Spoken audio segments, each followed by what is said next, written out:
The iron gates of the Hawthorne estate had never looked so cold. 28-year-old Marin stood outside them in a simple ivory dress, one she had packed weeks ago for a charity dinner that never happened. Beside her stood a tired man with worn boots, faded jeans, and a weathered canvas bag hanging from one shoulder. He held the hand of his 6-year-old son without saying a word. On the other side of the gates, Marin's stepmother stood with her arms folded, her voice calm and cold. "If you think he's the only future you're worth, then go with him." The neighbors would later remember that afternoon for the silence. Not because people were shouting, but because no one standing there seemed to know what to say. The guards avoided eye contact. 2 family lawyers pretended to study papers they had already read 3 times. Even the gardener stopped trimming the hedges, his clippers hanging motionless in his hands. Only the breeze moved, carrying dry maple leaves across the stone driveway, while Marin tried to understand how her life had narrowed into one impossible choice. Welcome to Digital Story Corner. In today's video, we're telling the story of a woman who lost everything her family promised her and found something no inheritance could ever buy. 3 years earlier, nothing about Marin's life suggested it would end like this. After her father, Gregory Hawthorne, remarried following the death of Marin's mother, everyone admired his new wife. Celeste knew exactly how to smile at charity galas and neighborhood fundraisers. She remembered birthdays, donated expensive paintings to museums, and never once raised her voice in public. People described her as elegant, patient, perfect. Marin believed it too at first. She was 25 then, working as an architectural designer in Portland, riding her bicycle to work and spending Sunday mornings drinking coffee with her father before wandering through antique bookstores together. Gregory often said, "Homes aren't measured by square feet. They're measured by how safe people feel inside." It became his favorite sentence. After he married Celeste, those Sunday mornings slowly disappeared. There was always another business breakfast, another fundraiser, another vacation planned by Celeste. Always another reason Gregory seemed too busy. Still, Marin tried. She invited them for dinner. She sent birthday gifts. She overlooked little comments that slowly became harder and harder to ignore. "That apartment seems rather modest. You still drive that old Honda. Architects don't make what investment bankers do." The words were always wrapped inside polite smiles. Gregory rarely noticed. Then everything changed on one rainy October afternoon. Gregory suffered a sudden stroke while returning from a business conference. He survived only 4 days. The funeral filled an old stone church with hundreds of people. Afterward, Marin expected grief. Instead, she found paperwork, lawyers, property documents, estate meetings. Celeste explained calmly that Gregory had updated several legal arrangements shortly before his death. The family estate belonged entirely to her now. Marin inherited only a small investment account her father had established years earlier. It wasn't unfair exactly. It simply wasn't what Gregory had once promised. She accepted it quietly. Money had never mattered much to her. She still had her work, her friends, her ordinary apartment overlooking the river. She thought that chapter of grief and confusion was finally over. She couldn't have been more wrong. 6 months later, the architecture firm where she worked lost its largest commercial contract. Half the staff were laid off. Marin was among them. She searched everywhere for new work. Some interviews went well. Some never called back. Rent increased. Her savings shrank. Her aging Honda needed repairs she couldn't afford. One evening, staring at unpaid bills spread across her kitchen table, she finally called Celeste. "I only need somewhere to stay for a few months." Celeste's voice turned warm instantly. "Of course, dear. Family helps family." The Hawthorne estate looked exactly as Marin remembered. Perfect gardens, perfect marble floors, perfect silence. But living there felt entirely different. Breakfast conversations stopped whenever she entered a room. Housekeepers seemed nervous around Celeste. Guests smiled politely before asking awkward questions about whether Marin planned to find someone successful. Within weeks, she understood completely. She wasn't a daughter in that house anymore. She was a reminder that Gregory had loved someone before Celeste. A reminder that another family had existed first. One afternoon, Marin offered to reorganize the old library Gregory had loved so much. Celeste declined immediately. Those memories are better left untouched. It was the first time Marin realized her father's favorite reading chair had disappeared. His fishing photographs were gone. Even his old coffee mug had vanished, as though someone had carefully erased every ordinary piece of evidence that he had ever lived there at all. Unable to sleep most nights, Marin often walked into town. She usually stopped at a small community kitchen near the train station, where volunteers served dinner every Thursday evening. She wasn't volunteering at first. She simply liked sitting nearby with a cup of coffee, watching strangers help strangers, somehow easing her own loneliness in the process. That was where she first met Rowan Mercer. He wasn't standing in the food line. He was washing dishes. The volunteers all knew him by name. Someone introduced him casually. "Rowan's here every week." He smiled without embarrassment. "I'm paying rent with elbow grease." People laughed. Later, Marin learned the truth. Rowan had once worked as a licensed electrician. 2 years earlier, his wife had died from a sudden illness. Medical bills consumed everything they had. The apartment followed soon after. Eventually, he and his little son, Finn, moved between shelters while Rowan accepted temporary construction jobs whenever anyone would hire him. He hated asking for help, so instead, he volunteered wherever meals were served. "It feels better earning dinner," he once admitted quietly. Finn spent most evenings drawing tiny houses with colored pencils donated by volunteers. Every drawing had flowers. Every drawing had smoke curling from a chimney. Every drawing included 3 smiling people standing outside. One evening, Marin finally asked him, "Who's the third person?" Finn simply shrugged. "I don't know yet." The answer stayed with her all week. She started helping every Thursday after that. Not because she wanted to rescue anyone, but because serving soup beside Rowan felt surprisingly normal.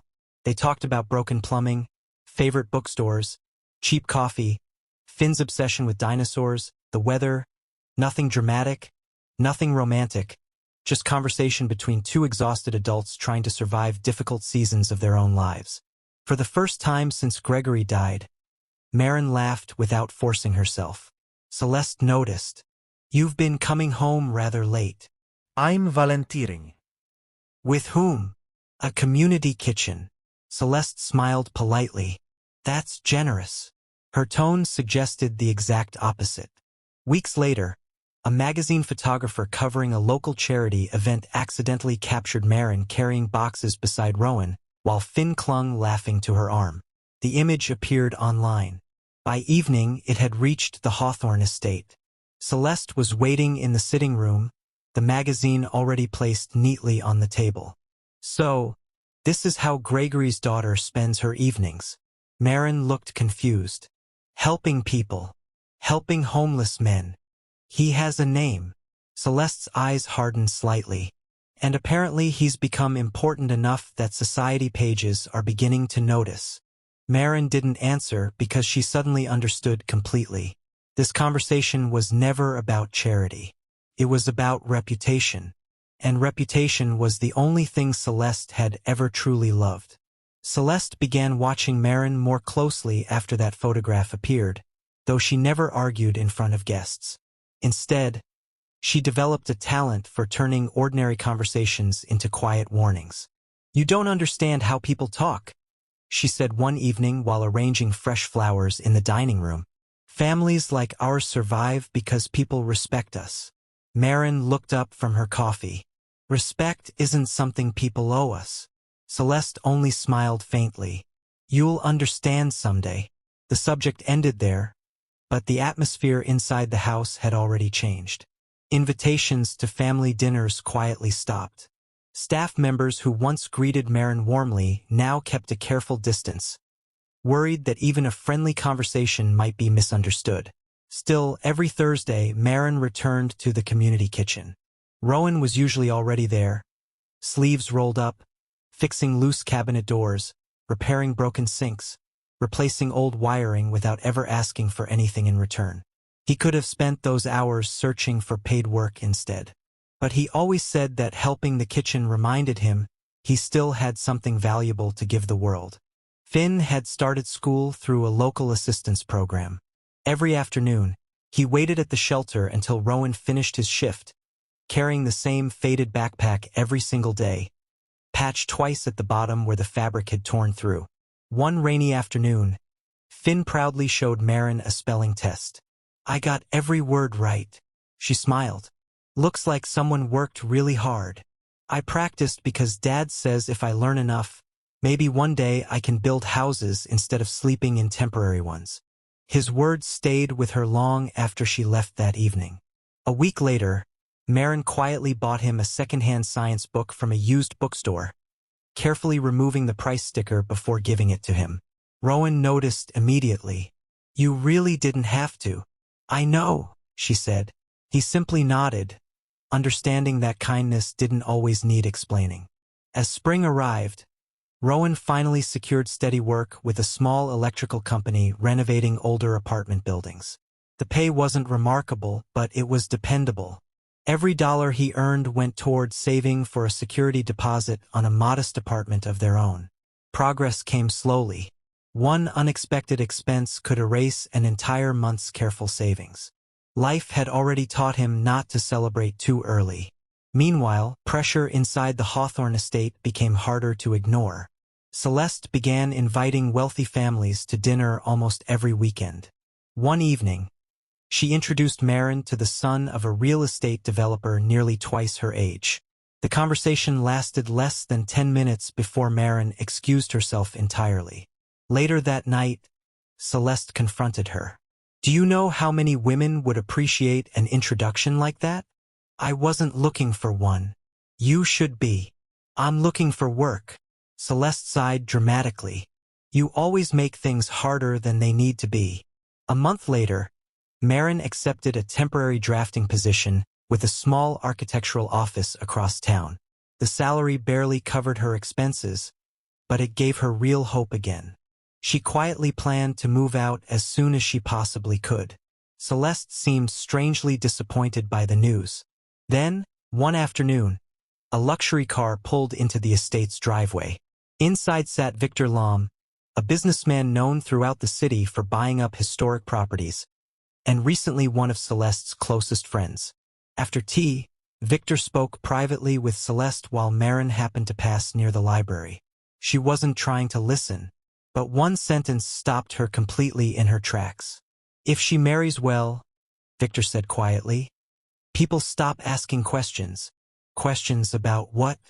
That evening, Marin searched through several old storage boxes Gregory had kept in the attic, boxes that had somehow survived Celeste's earlier renovations.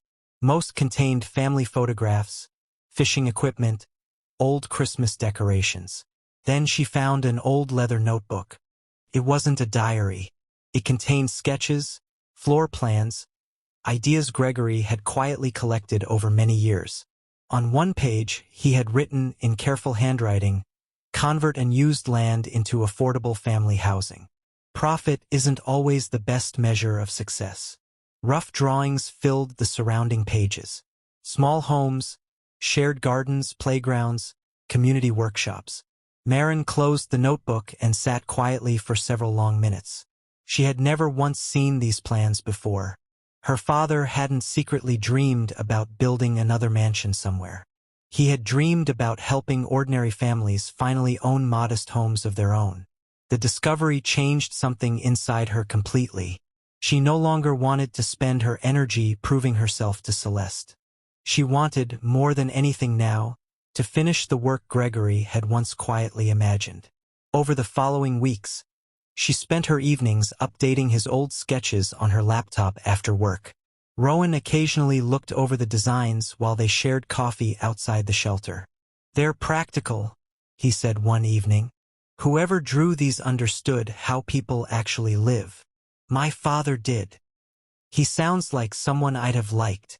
Marin smiled. I think he would have liked you too.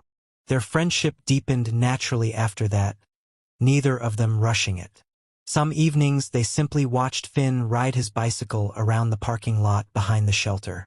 Other evenings they talked quietly about grief, unfinished plans, and how strange it felt when life refused to follow the path everyone had once expected of it. Then everything unraveled completely. One Friday afternoon, Celeste invited several relatives to the estate without telling Marin in advance. When Marin returned home from work, Rowan happened to be dropping off Gregory's old notebook, which Marin had accidentally left in his truck after reviewing construction ideas together the day before. Finn climbed out of the truck carrying the notebook carefully in both hands. Before anyone could explain, Celeste walked outside, several guests trailing curiously behind her. Her expression hardened the moment she saw Rowan standing near the front gate. "So, it's true." No one answered. She looked directly at Marin. "If you care more about that man than your own family, then stop pretending you belong here." Marin tried to stay calm. "He's only returning something. I've had enough." Celeste pointed sharply toward the road. "Take your bags." Silence settled heavily across the driveway. "You heard me." Marin stared back at her. "I have nowhere prepared." "Then perhaps your homeless friend does." Several relatives shifted uncomfortably where they stood, but none of them interrupted. Celeste folded her arms tightly. "If this is the future you've chosen, leave with him." Rowan finally spoke, quietly and evenly. "Marin doesn't owe me anything." No, Celeste replied coldly. "But apparently she'd rather stand beside you than beside her own family." Marin looked back one last time at the enormous house behind her. It had once been her father's home. Now it simply felt like a museum where every warm memory had been carefully replaced with something colder. Without another word, she walked upstairs and packed exactly one suitcase. Gregory's notebook, a few photographs of her parents. Nothing else mattered enough to take. When she came back downstairs, Rowan quietly reached for the suitcase before she could lift it herself. Neither of them spoke. They simply walked together through the open gates while Finn held tightly to Marin's hand. Behind them, the heavy iron gates slowly closed. That was the moment the neighbors would always remember. Not because anyone had shouted, but because the sound of those gates echoed down the quiet street like the end of one life and the uncertain, hopeful beginning of another. Within a year, Marin had used what remained of her father's small investment account, alongside a modest community development grant she fought hard to secure, to break ground on the very first cluster of affordable homes exactly as Gregory had once sketched in that worn leather notebook. Rowan led the electrical work on every single house himself, refusing to accept payment for the first one, which he and Finn moved into together the following spring. Marin often visits that first small house now, watching Finn ride his bicycle down a real street outside a real home that finally belongs to him. Some evenings, she takes out her father's notebook and adds a new page of her own, certain now that Gregory would recognize this version of his daughter's life far more than the one Celeste had once tried so carefully to control. If this story moved you, subscribe to Digital Story Corner and hit the bell. A brand new story drops every single day.